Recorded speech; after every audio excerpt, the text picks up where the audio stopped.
man of the masses. Oh, yeah, yeah. Mayegun don't come. Oh, yeah, yeah. Mayegun diary politico. Oh, yeah, yeah. Mayegun don't come. Oh, yeah, yeah. This one not day of in mind. Oh, yeah, yeah. Mayegun don't come. Oh, yeah, yeah. Person where they do evil, no one make person talk. Them say that Mayegun, that man do they talk. He do they talk. Say Mayegun diary, he dey hot like pepper. But every day, then they take money in bulk. Woman picking, they the street, they hawk.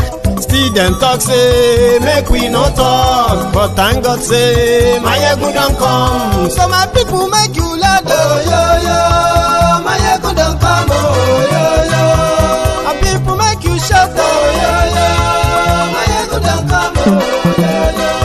Mayegun don't come, man of the masses. Yeah, yeah. Mayegun don't come. Oh, yeah, yeah. Mayegun diary politico. Oh, yeah, yeah. Mayegun don't come. Oh, yeah, yeah. This man not day off in mind. Oh, yeah, yeah. Mayegun don't come. Oh, yeah, yeah.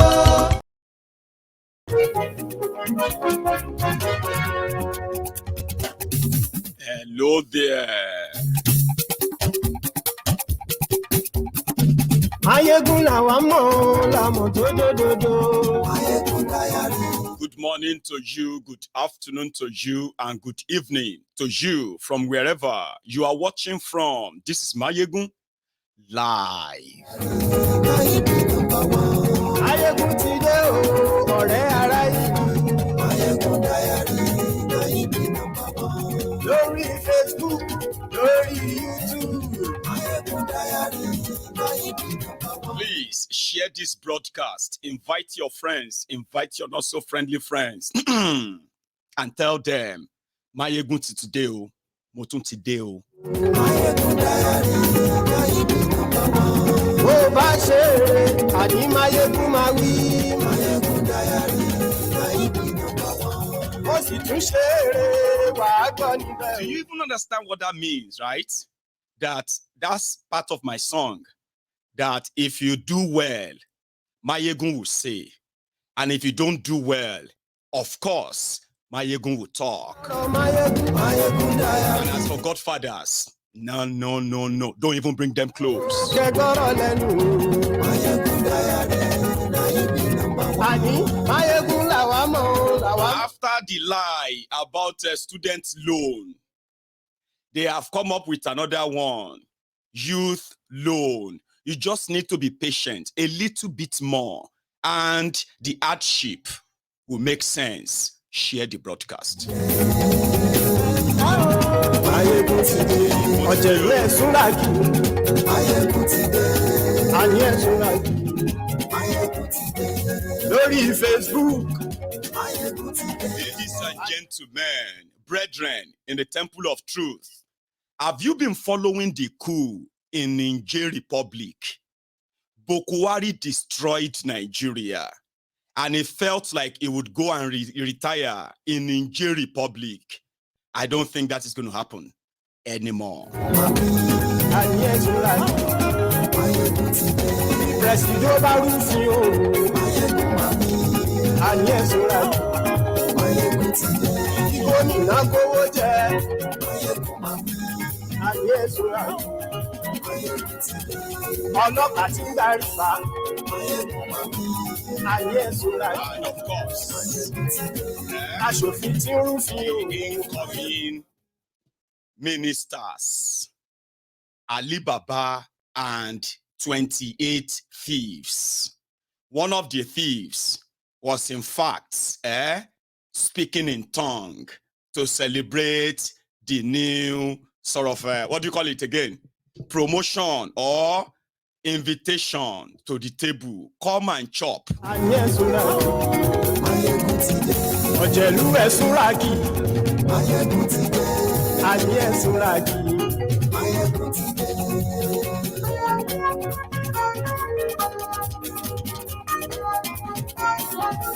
Mayegun ti dé. Mo ti dé o. So good morning to you, good afternoon to you, and good evening to every one of you from wherever you are watching from. It is Mayegun live. Again, Consider this as the usual update from this table of Coups, mismatched, Bulaba Balabulu policies that he called renewed hope. A lot of people kind of have started seeing it as renewed shege. In fact, those who were once singing, Emi Lokan, it is my turn, it is my turn. I have also discovered that they have started singing Eni Kan Lo Mo, my brother, in 2 months. Eni Kan Lo Mo means it's only those this Nigeria affects right now can tell you how it actually feels. Emi Lokan, Eni Kan Lo Mo. And I want to kind of believe that these are just intro to the upcoming shege. I've told you this many times. I'm not wishing it on you. I actually wish you what you wish yourselves. Okay? So even if you know that, number one, I don't have a chance of voting in your election. Number two, I don't support your charade election. Number three, I believe that this whole thing is going to end the way it is. But however, I am more interested, not just me, we're interested in where this is headed. To people like myself who have advised many times, right, that the current Nigeria that you have is no longer the Nigeria they raised you or, kind of taught you about. It is a different one completely. And this one that you have, the moment it's going to implode, you will witness what is worse than the genocidal civil war of 1967 to 1970. I have said that, and I said to avoid all of that. It is ideal before you do any election to at least sit down together and discuss and kind of have a conversation if you still want to be together as a country. They said, no.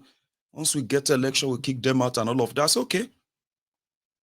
So today, for those who were hell-bent, because Kalu had the experience, he made people, despite what they have seen under APC, and those who also felt like, no, if this guy is continuing, now die. Today, everybody is existing in that same space. And more or less like a ticking time bomb. So to people like myself, it is all ending, it's headed there somewhere that the first advice where you'll be like, shall we really want to live together? Do we really want to be one country? Under what conditions? You know how messed up it is right now, Abi? Now, they are talking about coup in Africa. Coup, counter coup. Now, what the coupists are saying is that the democratically elected politicians, they have abused all privileges and all protocols to the point that a lot of them in their countries, they have become law unto themselves, corrupt to the teeth. So they wanted to rescue their country from these civilian coupists. That's what they call them. So in West Africa, you have military coup, civilian coup. So now that everybody is talking about coup, and it is becoming something that is coming so close to home. The one that happened in Niger or Niger Republic has kind of prompted some Nigerians to believe that if a coup should happen in Nigeria, it will be a saving grace. With the audacity of their politicians now, they don't give a damn, and people know. Yeah? So, a section are wishing that maybe that will happen in Nigeria. Another section is saying that it will never happen. And because of the state of Nigeria today, if a military coup happen in Nigeria, of course, it will kind of accelerate the breakup of Nigeria. I believe that. Even though, like expected, right? A segment will be happy, a section won't. But what happened to civilian coup? Civilian coup is when people were told that they could choose their leaders based on the constitution. Then the moment for them to choose their leaders, some set of people who were supposed to be manning institutions to give credibility to that process, they got compromised. Okay? So your vote doesn't count anymore, except those who are counting the votes. In Nigeria, it is not those who vote that matter, but those who count the votes. So which means the civilian coup is done in a way that, yeah, you may have a touch of military support, police support, and of course, the violent support of their thugs. But it's more or less like institutionalized that way. So when you do that and you subvert the will of the people, which has brought about so much division in Nigeria today, why is it different from a military coup? You don't vote for the military. Some section of people pick themselves, get some funding, and they go out there with their guns blazing, and they take the government and they declare themselves the rulers. And they appoint themselves as your rulers who will decide what and what. Is that not military? And what is the difference between what happened in Nigeria in 2023? The civilian coup. In case you have forgotten, I have said it before, with what Nigerians suffered under Bokuwari, as much as he felt like he was able to kind of tame them with fear, the fear was enormous. And when they were told that they could decide who would be their leaders, they went all out. To what? To choose one. Then the drama started from those, from the INEC that was supposed to follow their own rule. They didn't. In the middle of the game, in an election conducted the same day, presidential, Senate, and reps, the same guideline, the same rule, the same, what do you call that? 2022 Electoral Act, piece of paper with all their jargons written in it that they don't believe in, right? Electoral Act 2022. You did the election same day with the same rule, by the same people, with the expected same process. And when it got to transmitting of result, nothing happened to that of senatorial. Nothing happened to that of House of Representatives, National Assembly elections. But when it got to the presidential, suddenly something happened. That's a coup. It's called civilian coup. And for those who participated in it, from those who wrote the figures, to those who imputed them, and all of the whole thing they did with it is called coup. And what do you get from that? People you did not elect. Do you understand? I know that some of you voted for Kolu. Some of you are regretting it, okay? But the truth of the matter is that if they put all of you that indeed voted for Kolu, the number of you will never make him a regional president in anywhere. Not to talk of the president of Nigeria. That's the cocoa. Not that you didn't. Of course you did. Of course we saw that. But the issue is that Tinubu, APC, Egbekegbe, they never ever got what they got declared. And that's a coup. You did not elect them. And within a space of 2 months, you could tell if it was a government you elected, it must be people that got connected, you have connection with. They connected with you to some extent. That even if the system is so corrupt, they will never treat you the way these guys are treating you right now. No, they won't. Because number one, APC, Egbekegbe will never be the one in charge of Nigeria right now. And whoever did, at least for this first few months, before they start looting you and then maybe bombard, do whatever they wanted to do, these first 2 months, they will never treat you the way they have treated you so far. They treated you with so much disdain. They treated you with so much nonchalant attitude and like, just bear it now. Shebi, you know that we just came. Just bear it. Come on. What do you expect? And in that same vein, in that same breath, they were allocating billions upon billions to themselves. But to now figure out how they are going to cushion the effect of the economic effect of what they declared, that has become a rocket science. Seriously.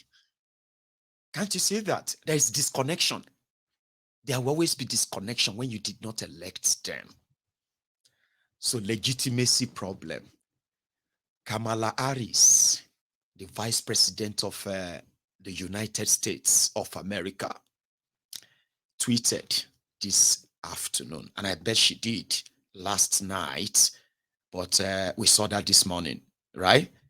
And she was talking about speaking with the president of Nigeria. Sorry, she didn't call her president of Nigeria. She said, I spoke with President Tinubu of Nigeria on the recent development in Niger Republic. They are talking about the coup. And they were asking Tinubu to do something. You know, he is the chairman of ECOWAS. Remember? So as the chairman of ECOWAS, Economic of West African States, all the West African countries, so they wanted him to call them and do something about Niger. You understand? And Bokwari himself has been said to be so worried that his retirement home, the place that he helped kind of a deep Nigeria in depth for, is on fire. All his friends who were building, who were naming streets after him, those ones who are collecting their roja from Nigeria, the supposed poorest country in the world. Do you know Nigeria is poorer than the Niger Republic? And if you go to Niger Republic, it'd be like Nasarawa. Sorry, my friends from Nasarawa, it's not your fault. I'm just using that. Or, sorry, Zamfara, rather, Zamfara. That is exactly what Niger Republic look like. But a section of it where some of the elites built for themselves. What's that place called? Is it called Niamey or something? Their capital. If you go there, you will think you are in one local government in Ibadan. Somewhere like Ibarapa local government area of Ibadan. So it's the corruption in that place is so similar to the same corruption you have in northern Nigeria. It is like a Rankadede thing. Development is, of course, some people tell you, but Niger Republic have lights. Have you seen the Nigerians themselves? So the elite were living the life of Emiratis. The Emiratis, like the Saudis, who are like royals. That's how they live. So the poverty in that place, you can actually meet it in person. The kind of poverty they have in Niger Republic, courtesy of the ruling class. Niger Republic is also very rich in lithium. That mineral resources they use in making your batteries, your car battery and the rest. Lithium and others. So the corruption is kind of so similar, where people are subjected to that life of the serfs and the masters. Do you understand? So, Kamala Harris spoke with Tinubu to do something and trust Nigerians. They didn't wait for it to cool down. Kamala, is that how you got elected? How dare you say you are speaking to illegitimate president? Person will not get legitimacy. What you want to do for Niger? Like, were you serious? Are you being for real? Like, people sharp bombarded that. But this morning, Kolu has now called the meeting of ECOWAS. They're talking about the gerontocrats, the corrupt kind of leaders from all these West African countries to come around. What are they going to do? They are meeting in Abuja to discuss the coup in Niger. And what people are asking is that, where was ECOWAS with the coup that happened in Nigeria? And you know something about these kind of coups from from experience, or should I say from researches, right? Military coup, they usually come with this kind of false patriotism message, and then kind of always pretend that they have military discipline, professionalism. Sure, you get, like, they are so disciplined and strict, so they want things done in a military way. They don't want corruption. They don't want people, that kind of mentality. Like, they are so disciplined. If they want to steal as well, that they are so disciplined with their stealing and all that kind of. And you will know, oh, this is military. They don't take any nonsense. You have to, you have to follow the order. Military, blah, blah, blah, blah, blah. That's nonsense, by the way. But at least you have that kind of, expectation of the military. Say, oh, they are professionals. Military are disciplined. Military are blah, blah, blah. Anyway, civilians, they are those who are like carefree, the larger than life people, those who kind of want the land they watch, or sorry, the ground that they walk on. They want you to worship the ground they walk on. Kind of, they want to come and show power. So they lack discipline. When they want to loot, when they want to do anything, they do them like, I'm the governor, I am the president, that kind of a thing like that. So they believe that civilians are more reckless, especially in Africa, and in particular, the West Africa. Sure, you get. Of course, you have seen the military that they are more reckless in their own looting because they have probably just one single training to defend the country. They have no training in any other thing other than how are they going to make their own money too. But the reckless thing about the civilian coup is that it gives you the sense of false sense of hope. Sorry, false sense of belonging. Sure, you get, like, you are a member of political parties. Of course, you have political candidates for different positions that you support. So you are participating. You registered to vote. You are campaigning, supporting your own candidate and all of that. Well, election came. You participated, you voted. So people were declared winner. The losers were declared losers. And here you are. So it gives you the kind of belief that you are part of it. A way that sometimes when you start feeling like, why are they doing all of this? You feel powerless because you feel like you encouraged it. You gave them that power. Sure, So, and because of that, you always kind of believe that when it is next time, we'll just remove them. I'm not going to vote for him again. Forget it. I'm done. I'm not supporting him again. So that is what their fake democracy in Africa, false sense of participation, false sense of belonging. So when military come, you are kind of a little bit, I feel like, oh no, military. Nobody supported, nobody shake, But when it comes to the civilian criminals, you make it look like, people always collect money. People collect money to vote for them, this and that. So meanwhile, the whole facade, the whole charade behind the scene, the whole fraud behind the scene, where they are setting the, who is going to be who and who is going to be what. Because you are participating, you are going to be totally blindsided or blindsided. Here you get. That's how they work. So at the end of the day, you begin to ask yourself, why are they like this? Maybe we did the campaign. They said they will do this. They said they will do that. How come they are not doing it? Why are they so cold? Why are they doing this? Because you did not elect them. They just gave you false sense of participation to make you feel like now you they elect them. In places where they couldn't control it anymore, where they've lost it completely. The moment they are fixing, writing, manipulating, they will now get to your attention. You can no longer be blindsided anymore. Because right now, you are now interested. Your participation is more deeper.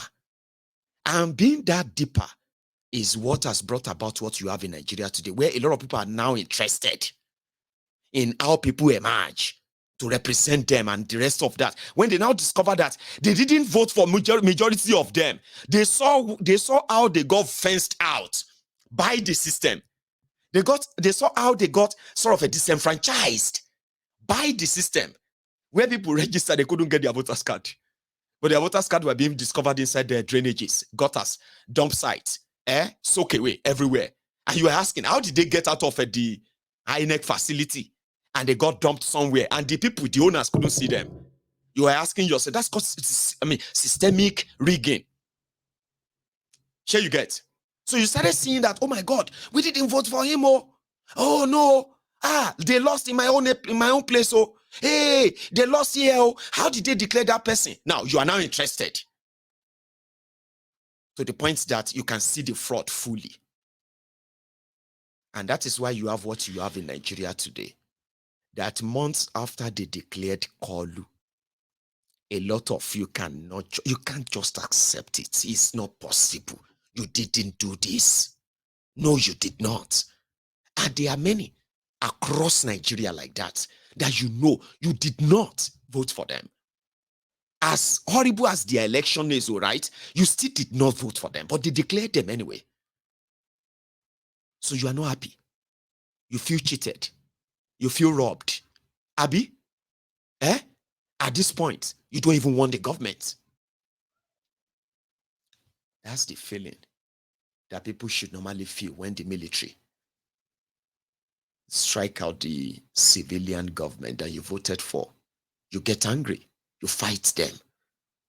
So in Niger Republic, you know what they are doing? They were beating their politicians. They were hunting for them everywhere. Yeah. Hunting for them. Even though the rest of Africa, all these ECOWAS corrupt criminals. I'm not saying Niger generals, they are better. No, I'm not saying that. I'm just trying to let you see that what they call democracy in Africa, especially in West Africa, it is the direct, it's what you call the subversion of the will of the people. In a way, without using gun, it's also cool. A lot of them were not elected. A lot of them. So how could you now call people that were not legitimately elected, those who are so corrupt in their countries that a lot of their people will actually see them gone, if they can be gone, far, far away from that power? In Africa, how could you now call them to come in and, condemn what is going on in the Niger Republic, when in fact, the Nigerians themselves, they are happy enough that they are hunting their politicians and beating them? I can show you some of the videos. They are graphic. Just so you know that when people get so frustrated, so much, like what you are facing in Nigeria, any help at all, anyone at all, can sometimes, it can be momentary, like a temporary, it will show to you that when people have that kind of chance, they don't miss. In Niger Republic, beating them up like wherever they see them, stoning them. And they are kind of doing their own rally in their country right now, that the military has managed to help them kick out the kleptocrats, the kleptomaniacs parading themselves as leaders. There are also, of course, you see propaganda now.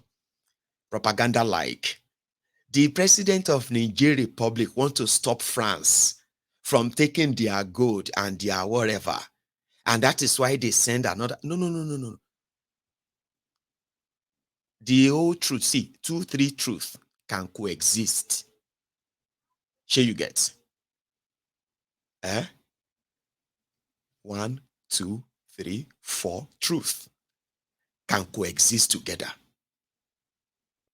If France is taking the mineral resources of Niger Republic and all their wealth,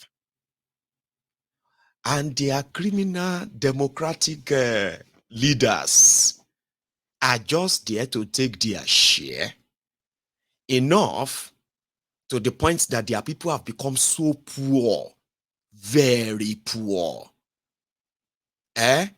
Only for you to now start singing that, oh, they are removing me from power because I want to stop, show evidence, or else you go explain tire, no evidence. The real evidence on the street is that even with the little you have, una life are far, far, far, like times 10,000 better than the people that gave you the power. And that's what you have in Nigeria too. I know some of you can't wait.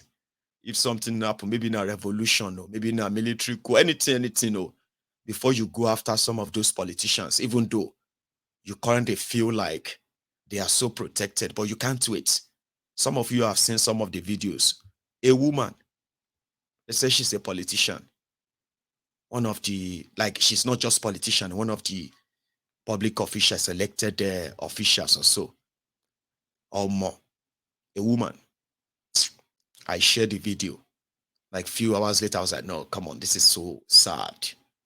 They beat her, they stoned her. People came to rescue her. She fell and all of that because she was trying to, like, they said, they were hunting them everywhere. I went on to delete it and I was like, no, I'm not going to share that. But some of you have seen them on so many other places. So they are meeting in Abuja and talking about the hardship. A lot of propaganda are also being shared in order to make you think whatever you are going through, it is going to be temporary. No, it's not temporary. Oh. Listen to me very well. I don't know how old you are. If you are watching me from Nigeria, look at me very, very, very well. Okay? I have lived long enough to be very honest with you on this particular one. Okay? Nothing goes up in Nigeria that ever comes down. The declaration that that's sort of a jacked up your cost of living today in Nigeria. It wasn't an accident. It wasn't something that happened by coincidence. They knew it was going to happen and they planned nothing towards it. They waited for your reaction and they found that it seems that you are still very much on probably the last dosage of Boko Haram's trauma on you for 8 years. You can't protest. Okay? You can't do all that. You are so tired, weak, disoriented, and all that thing. That is the impression. So they went along with it anyway. Then they came back to come and explain to you what they are going to do. Why you are still going through that hardship every day. You are reading about things they want to do, but none of them has ever actually come around to simmer things down. No. So I have lived long enough to know this. So when it goes up, it stays up. And let me explain staying up. Okay?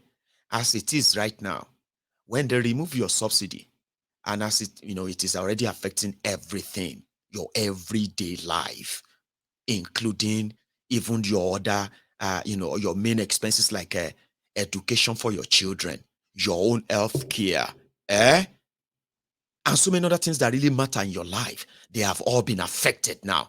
A lot of you have resorted into trekking long distances, not even considering what your health conditions are because you don't even know. But the economic situation is forcing a lot of you to make a lot of adjustments that are not really human or humane. However, when they will pretend that your situation is going to get better, let me give you an example of what they will do. Currently, your liter of petrol, how much is it? 610 naira or 700. By the middle of August, that is going to get over, maybe before the end of August, it's going to get over 800 naira, 850 naira per liter, right?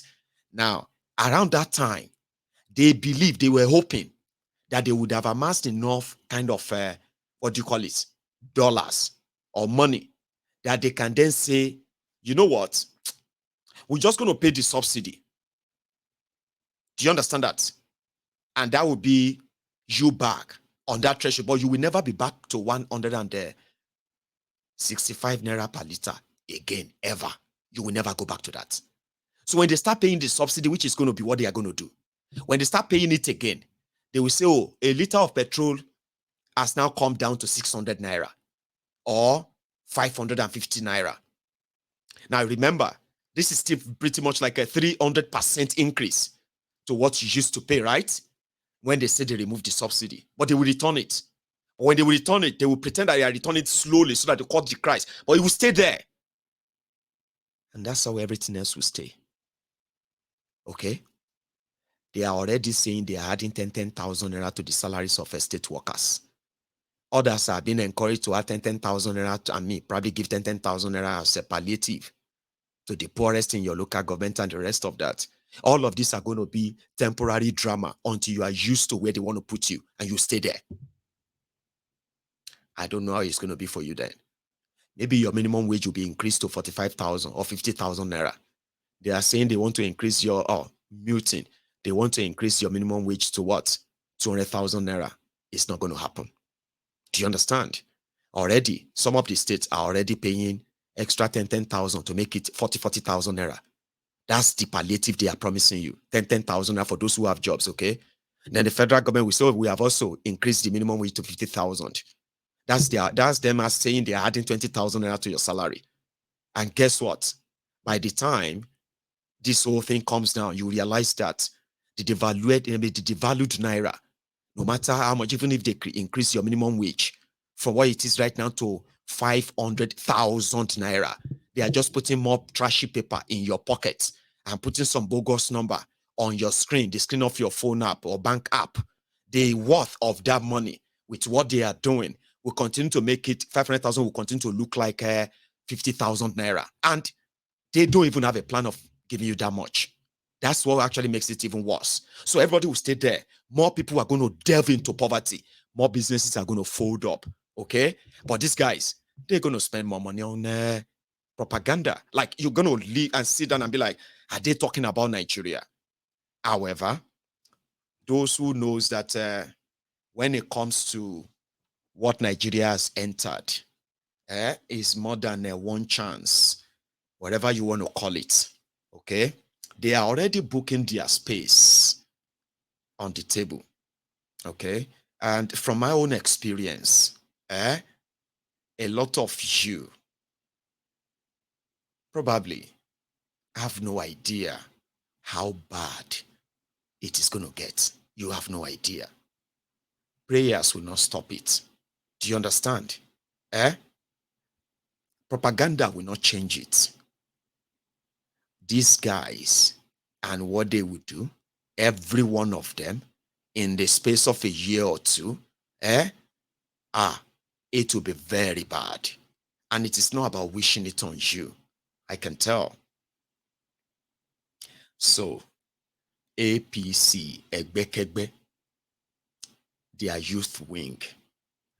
A week ago, if I could recall correctly, it was the women led by their woman leader, Betty Edu, to go and praise Kolu inside the Aso Rock Villa, where they told him people are so happy with Tinubu's policies. They are so happy that he is doing what he is doing, and the women support him. After that meeting, Betty Edu gave all the women, every one of them, $1,000 cash for lunch. I shared the video on this platform for those who remember. Yeah? So immediately after that, when Kolu will release the first batch of his Alibaba and 40 thieves, he released the first 28 invited thieves, Alibaba and 28. And in this on this list, he has 7 women, 21 men. And if you use religion as well, you will say he has 14 Christians, 14 Muslims. But in all these, Betty Edu became one of the first batch of Tinubu's, what do you call it? Tinubu's 40 thieves. So yesterday, Dayo Israel, the Commander General of Jagabandit Army, led the Jagabandit army to go and meet Jagabandit himself. And as expected, I mean, ass licking, ass kissing, crumb chasing, you know what I mean? Which is, I believe, which are the real criteria of being a member of APC. Then live in denial too. Dayo was inside the asshole rock. And I'm going to take you there. For the record, these short clips, the credit for them goes to the channels television. So if you really want to see the full show, go on to channels televisions on YouTube. You'll be able to watch the whole thing if you are interested. But I have picked where I think we can use, and we'll give them the credit for that. All right. So, and thank you. So Dayo, Israel, ladies and gentlemen, telling Kalu how amazing he has been. And for those who are complaining, you all should go and wait for 2031 because they are already waiting to work for him for 2027, second term. Ladies and gentlemen, before I show you what Kalu said, let's kind of take this clown a bit, as a break. Again, I am not promising you anything reasonable from his mouth. I am not expecting you to sit down and be expecting anything sensible from him. If you don't want to be disappointed, just a kind of a break, okay? Dayo Israel. A man of result, a man of impact. By investing in yourself and investing in people for over 30 years. And so it was easy for us to go out there to market you to the Nigerian people during the last election because of the investment that you have also made before time. And to congratulate you that we were not let down and could thank God on your behalf for the victory that we had in that election. It wasn't a rosy one. There were challenges. We were ostracized. We lost friends. We lost family members. We were abused. We were attacked. We were called names. I have a youth leader here from Gombe State that was shot in his community on election day because the opposition wanted to rig and it was trying to defend our vote. We all paid prices, both as state youth leaders, zonals, and even as youth stakeholders of the party in various support groups, including the PCC Youth Wing. And we thank the Almighty God that today we are all here to celebrate that we have been able, as youth of this party, to produce a president and commander-in-chief of Nigeria. I think it's worth celebrating.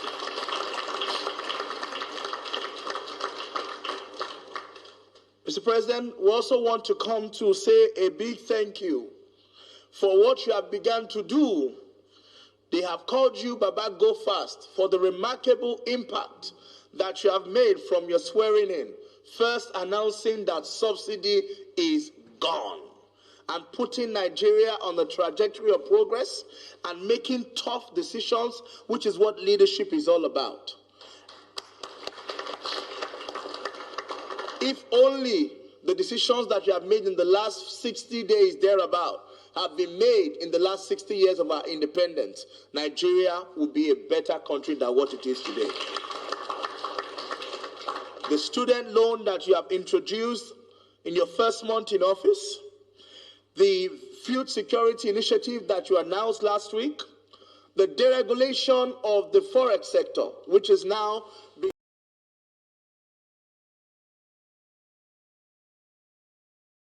Shibi, I told you that you shouldn't expect anything like, I don't know that you are now calling Kalu Baba Go Fast.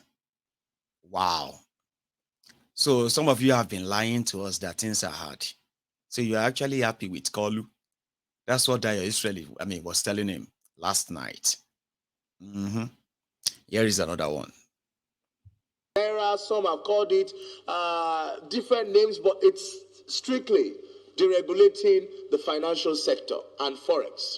The impact, although is on a long term, but it is a decision that we believe will put Nigeria on the trajectory of change and progress and will help our country to rise to a level that we can be proud of. We want to thank you for your boldness and your courage. There's no doubt that is why you are called the Lion of Bodilon, because you fear nothing or no one when it comes to doing the right thing for the Nigerian people. Your Excellency, we also want to thank you for carrying along some of our young people, including my brother and friend, Mr. Segun Dada, who is privileged to now be on your team here at the Villa. Segun has worked tirelessly for our party over the last 6-7 years from the Buhari administration, and it's a thing of joy to now have him here at the Villa working directly with the president that he joined and to produce. I want to thank you today for the appointment of my sister and my colleague on the NWC, Betta Edu, who has now been named Minister Designate, and Iman, two young women, young people who have been appointed as ministers in this Federal Republic of Nigeria. I think it's something we should be proud of. For those who don't know, Betta is under 40. And so it's a thing of joy for us. She's just above 35. So by all rights, she's a young person herself. And to have a 36-year-old lady as a minister in Nigeria today, we are very grateful, Mr. President. Mr. President, I also want to use the opportunity to thank who I will call the honorary youth leader, my brother, my childhood friend. Remember us playing together on the lawn of Marina, went to America, went to England, we kept in touch, and destiny brought us back together again, working together.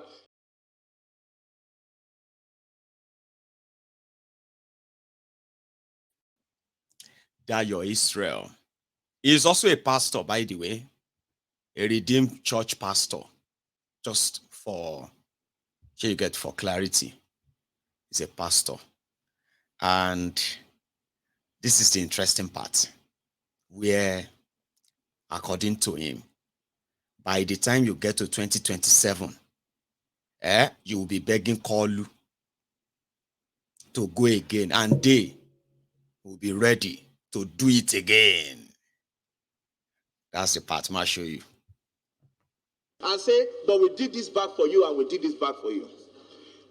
As I wrap up, sir, I also want to note that there are interventions and palliatives being introduced to ensure that the impact of this fuel subsidy is mitigated. We would also like to have young people across the country at the various levels of implementation, including some of our youths as focal persons in each of the states. We have the young people who have capacity, who have experience, who have the prerequisite qualification, and they will do very well. Just tell us what you need. We will bring the CV to you. Mr. President, in the manifesto, we promised young people the Presidential Youth Advisory Council. We would like to work with the Chief of Staff and with your office to sit together and look at how we can implement that and ensure that we have a very robust, representative Presidential Youth Advisory Council that carries everyone along, not just the technocrats, but also the young people who went to the nooks and crannies to fight for our party in the last election. Mr. President, finally we note that our young people form about 75% of our population. There are over 7,000 appointments in government, either boards, parastatals, agencies, and many other things across.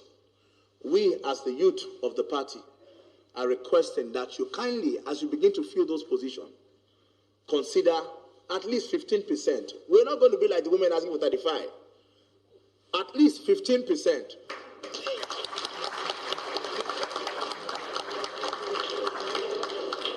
And when we say young people, in particular the youth of the party, who are carrying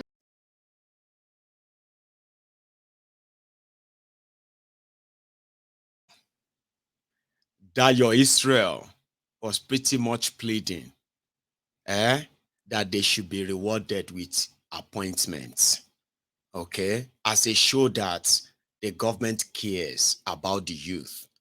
If they want to share the grains in Nigeria, listen, Mr. President, you don't really need the NEMA.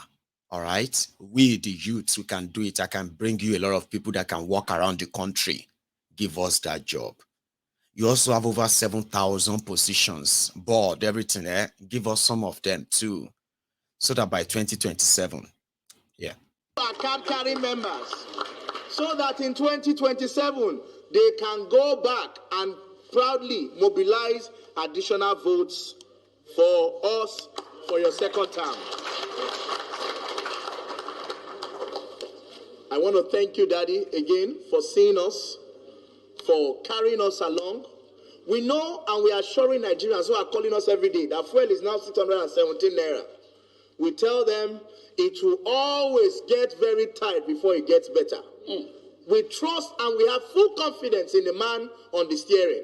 We know that he has the full intention to ensure that Nigeria is on the path of greatness. He's not after Nigeria's resources. He knows what to do, but he needs to ensure that it takes hard decision that will give us long-term benefit and make Nigeria like America and put an end to Jackpot syndrome. Thank you, Daddy. God bless you. Our card carrying members. It is smoke Igbo. It is take Indian. It is smoke Igbo.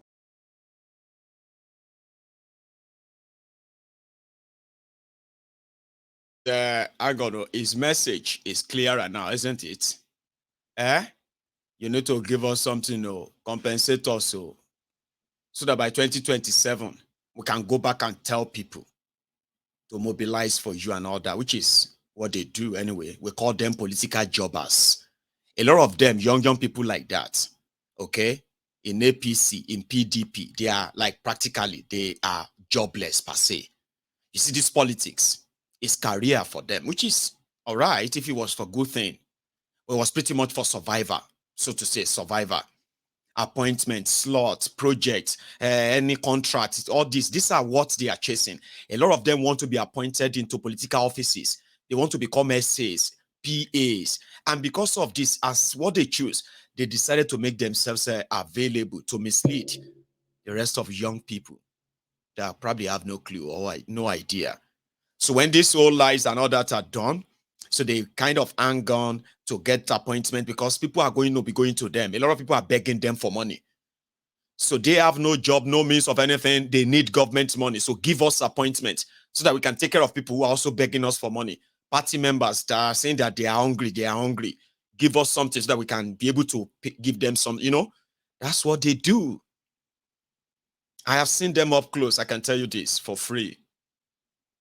And it's not bad when you say if it was actually for something good, but it was actually so bad because it is for their own selfish thing. That's why they lied to you. They lied to you. And he's still lying there. They are calling, okay, people are calling him that the petrol is now 617. That what, and he was telling them, the man in charge, Kalu, he knows what he's doing. He's going to first tight before everything comes back. And I think he just gave Kalu the talking point. And from that point, Kalu picked it from. You will need to persevere more.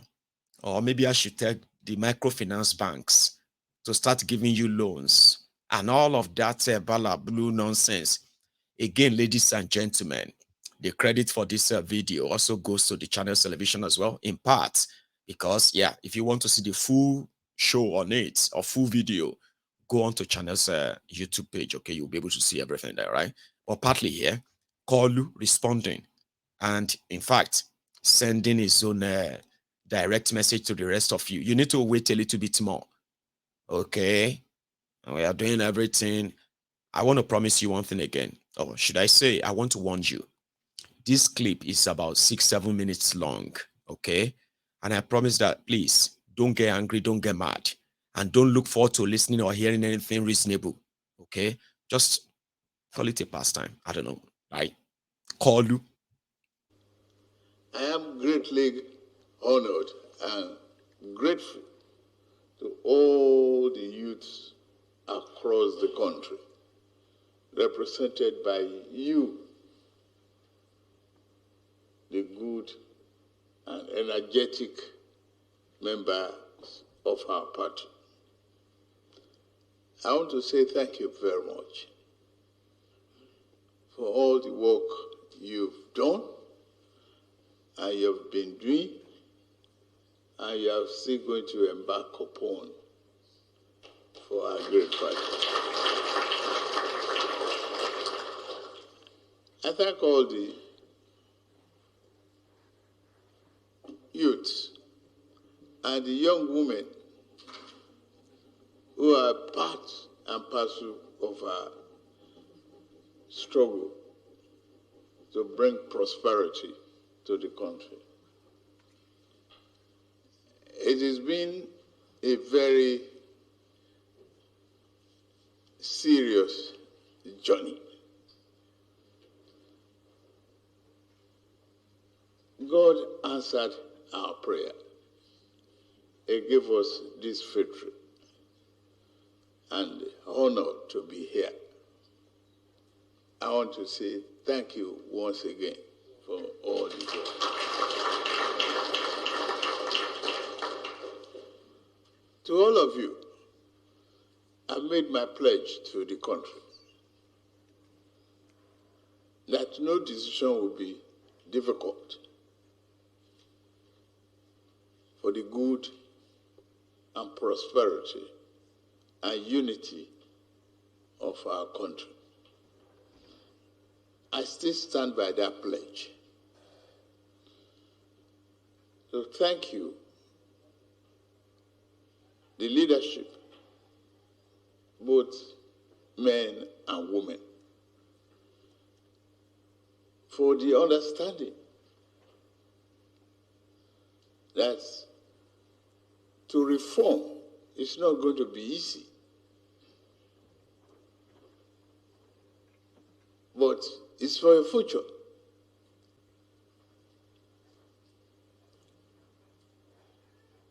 We can only be sure of today.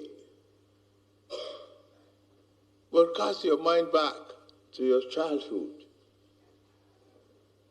Once upon a time, you took baby steps to grow up, to become adult. And what you are today is a pride to all of us. Thank you. Plead the understanding that economic reform is very slow in some time. I can assure you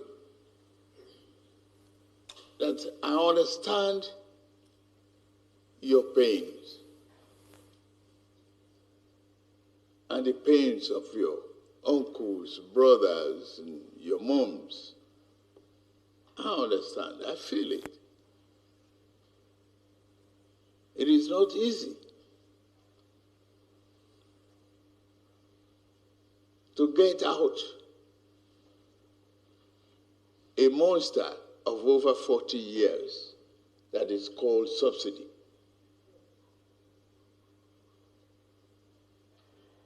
For few leaders, elites, fleecing Nigeria is not acceptable and will never be acceptable to us all. You've endured. You just need to persevere a little bit more.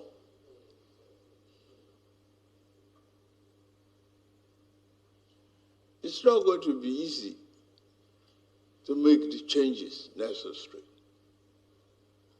But what we are going through today is saving for greatness tomorrow.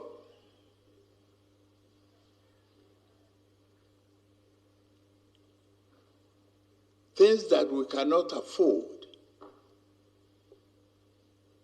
we cannot engage in. We can't afford the subsidy. It is clear.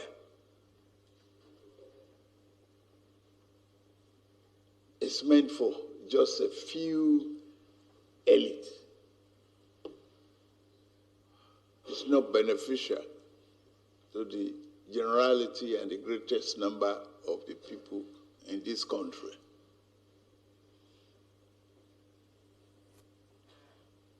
Sovereign, I'm ready. Must be mass action. I continue to say people must come out to the streets.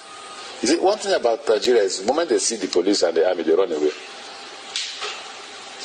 And that's because most of the people who come out actually are not poor people. They are rich men or rich men's children who want to enjoy themselves. The day the poor hit the streets, then all of us will be on the run. All of you will be on the run? Yeah, including you. You're already on the run, so you're in America here. Yeah, you're right. But seriously, are there times that when the elites, the people in political power in Nigeria, the rich people, which you all meet all the time, are there times that you're afraid that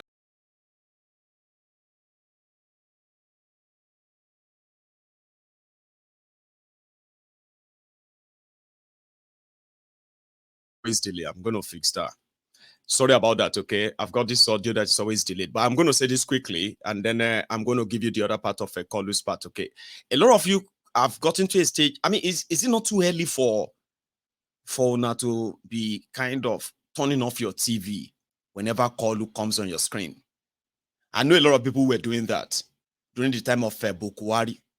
Some said that their children get sort of a fright when they see Bukwari on TV, which is so unusual. Like, how could children get a fright since a man on TV? And that was Bukwari. I've seen that. So the moment I brought Coups on, Kilode, immediately I want to go to the gent. I want to go and get my breakfast. I mean, with my dinner. I think I'm gonna just go and put something on fire. I'll come back in 8 minutes. Kilode, has it gotten that bad? Like you don't want to see him or